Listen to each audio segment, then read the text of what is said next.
Hey Aquarius, Elsie here to give you a reading for the month, the first half of May.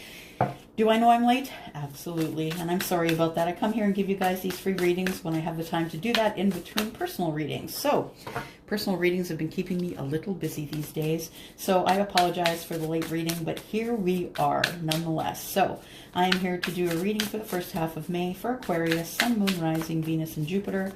We are going to start with the first 5 cards that are for the past energies about 6 weeks ago. Next line will be 5 cards for the current energy, and then we'll do 10 for the future. If you've been here before, thank you for coming back, because you're the person I am reading for, the one that keeps coming back for the free readings. That's why I'm here. If you've never been here before and you're just clicking here for the first time, welcome. I hope that you'll take a moment to look through our messages here and see that we have just a high vibe and wonderful group of people. And hopefully you'll want to subscribe and maybe give me a thumbs up on one of my videos, and maybe share with a friend. That would be great. That's how my channel grows. It's how I can continue to come here and offer free content. All right, here we go. Sun, Moon, Rising, Venus, and Jupiter. We're looking for the sign of Aquarius. 5 cards for the past, please. There we go. There's one. We've got one begging to come out here, sticking out. 2. 3 more cards, please, for Aquarius. Aquarius. 1 more. Oh, there we go. Okay.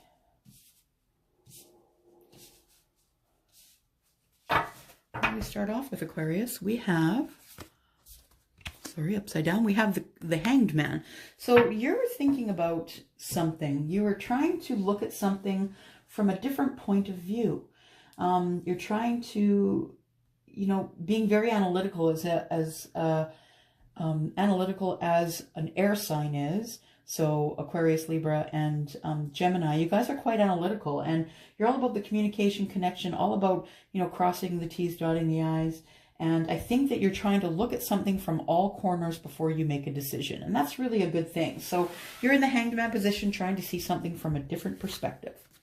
You are also manifesting. So in the past, in about the last 6 weeks, I'm showing that you've been manifesting something that you wanted to do, something that you wanted to come toward you. And here we go. Here it is, the 7 of Cups. So you have, this guy trying to make a decision, right?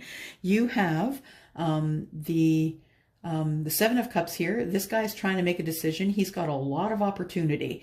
And so he's got to decide which one he wants. Because he has a lot of opportunity, for some people this could also seem overwhelming, so it can be confusion as well for me.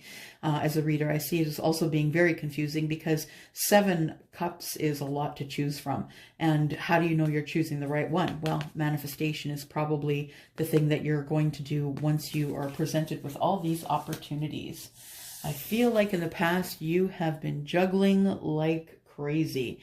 So you're trying to keep your balance, juggling money, juggling jobs, juggling everything that you can juggle in order to keep yourself afloat during this COVID period.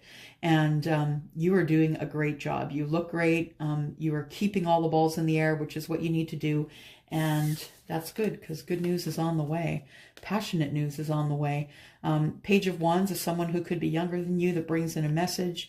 You could be younger than them as well. That brings in good news, news of passion. It could be passion that's newly starting, because we have the Lovers. So I just absolutely love this depiction of the Lovers. I love that her hair is so long and so is his. It's just beautiful and flowing. Anyway, the Lovers is a major arcana card, something that you can't change, something that the universe has dropped into your reading. And so this is about meeting your person, your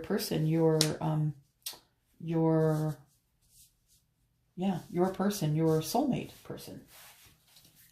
All right. Current energy for Aquarius, please. Wow, we're going to throw things around, are we? There's one. I do not read reversals in my general readings, guys, so I'm just going to flip them over here. All right, 3 more.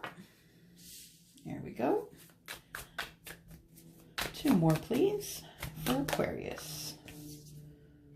Another one, and 1 more, please.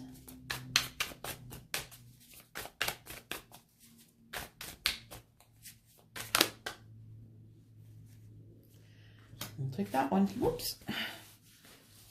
Okay. What do we start with? We have the Five of Wands. So whenever I see the Five of Wands, I feel like it's the higher brain, lower brain that is kind of like, should we, shouldn't we, should we? It's sort of like an argument within yourself, trying to decide what to do next and is it the best move for you? So there's a little bit of indecision in the next steps that you're taking. I feel like you've just dumped a really big burden. So there is the Ten of Swords. Ten of Swords is about communication and connection. Of course, it's an air card, right? It's Aries, Libra, or Gemini. And it's about, you know, the communications and connections you've had with people that have hurt you. And so something has come to a painful ending. And the painful ending came with swift justice. And the Justice card only shows up when there is justice that needs to be served. So this could be legal.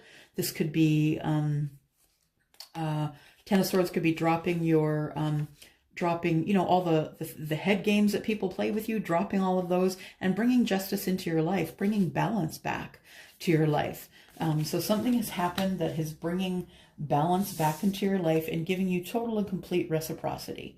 And that's really all we're after, right? So after all this juggling that you were doing up here, you did end up getting some reciprocity, but it still haunts you because you have the Moon card here. So these are both major arcana cards, something you can't change, something that the universe has dropped into your reading. And the Moon is about, you know, trying to pay attention to what's going on in the dark, essentially, because, you know, a rabbit running across the yard in your backyard with the wrong moon light shining on it could look like a monster. So it's about being it's about fear. This is the card of Pisces and Cancer. It's a little bit about fear and about running off and not wanting to deal with things. It's about something in the background, something that's hidden, something that you can't quite see yet. And the High Priestess could be you. She's in her 40s, 50s, or 60s. She is someone who is very connected to spirit. You can see here, she's quite connected. She is someone who is like a light, you know, a flame in a dark room. Most people will flock to her. She is usually a light worker of some sort. She is a seer. She is a tarot card reader. She is a someone who is...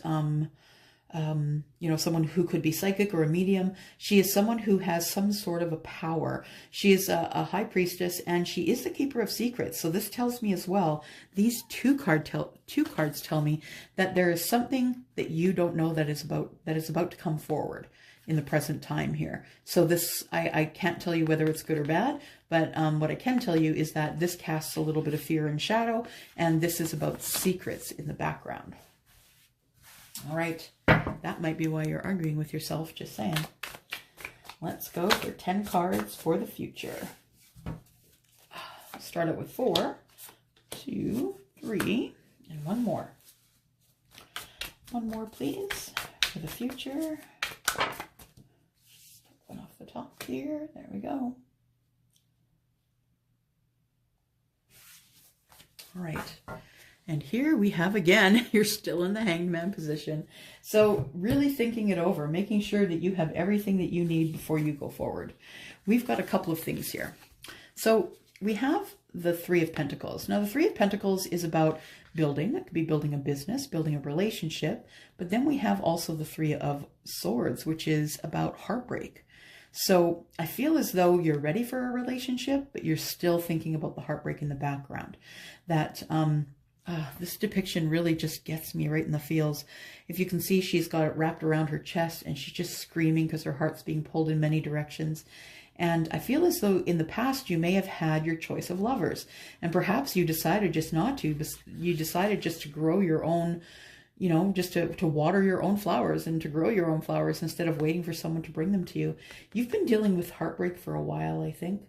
And it's time for you to start building your own life. Rather than waiting for someone to come and love you, you need to love yourself. And once you do, this isn't going to matter anymore. No one's going to be able to break your heart because you're not going to need anyone. You're going to want somebody, but you're not going to need the presence of anyone. And then I think that, you know, along with the Three of Swords, you're feeling a little like you could be deceived. And that's probably why you are shying away from the King of Cups. The King of Cups is someone who is go with the flow, watery, lovely, can be quite emotional, but it has lots of depth. And I think that's what you need, Aquarius, is you need lots of depth. Someone who can talk about the underneath things and not just about the surface stuff. And this is the King of Cups. He will definitely do that for you. He or she, depending on who has that kind of energy, because a female can have the energy of the King of Cups as well. All right, 3 more cards. Sun, Moon, Rising, Venus, and Jupiter.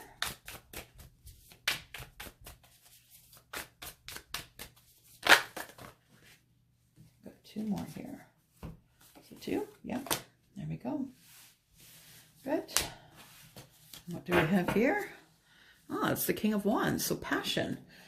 Maybe you're taking passionate action. Maybe you've decided that I don't really need anybody. I'm just going to move forward. I'm going to take what I want. I'm going to start a business. I'm going to learn something I haven't learned before. I'm going to learn how to put that into my life, and I'm going to be passionate about that thing. Or you have finally found something you're passionate about, and that is why we are seeing the King of Wands on the bottom of the deck.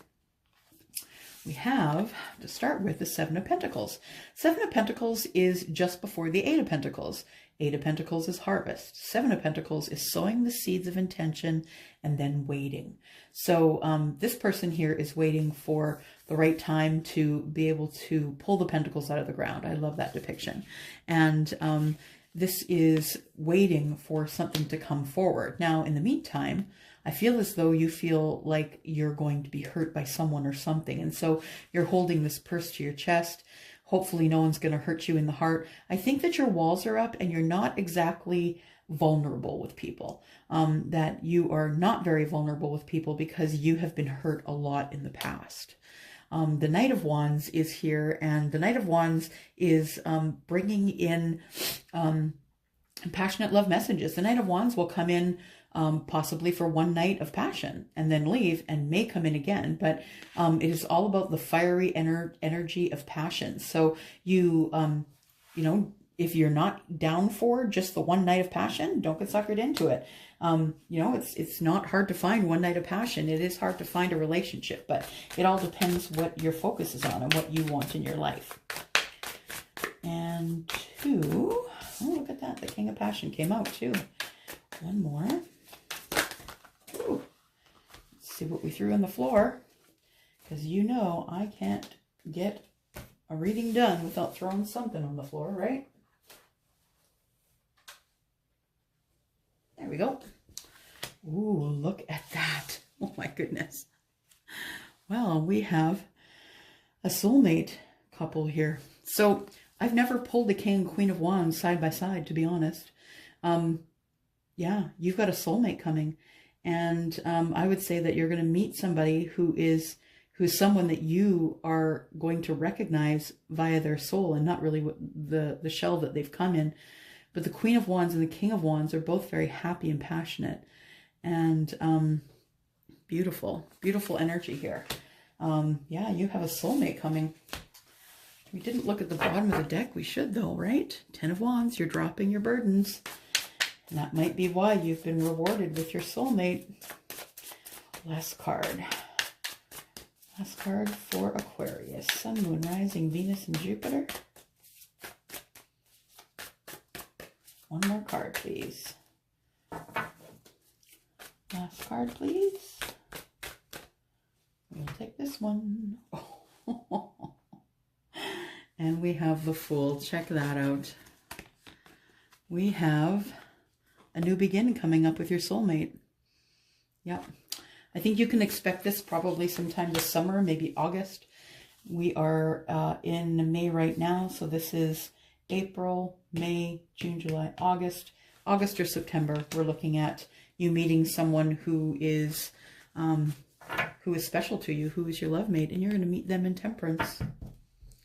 Well, that's all I have for you, Aquarius. I hope that was I hope that resonates with somebody. And if it does, please leave me a message. One last thing is that, I don't know if you noticed these beautiful nails, but I have taken on a side gig called GELMOMENT, and I'm looking for people to be on my team. So this is gel polish. It stays on for up to 2 weeks at a time, and it hardens the nails and helps them grow. So this is This gel polish can be built as longer nails, or it can just be put on just as it is right here on my regular length nails. So I'm looking for people in Australia, the US, and Canada. I'm looking for team members. If you're interested in talking to me about that, please email me, elsie@tenofcupstarot.ca. If you'd also like a reading, you can email that same mailing address, or you can go to www.tenofcupstarot.ca. And I hope you're having a wonderful night. Thank you so much for watching. Bye-bye.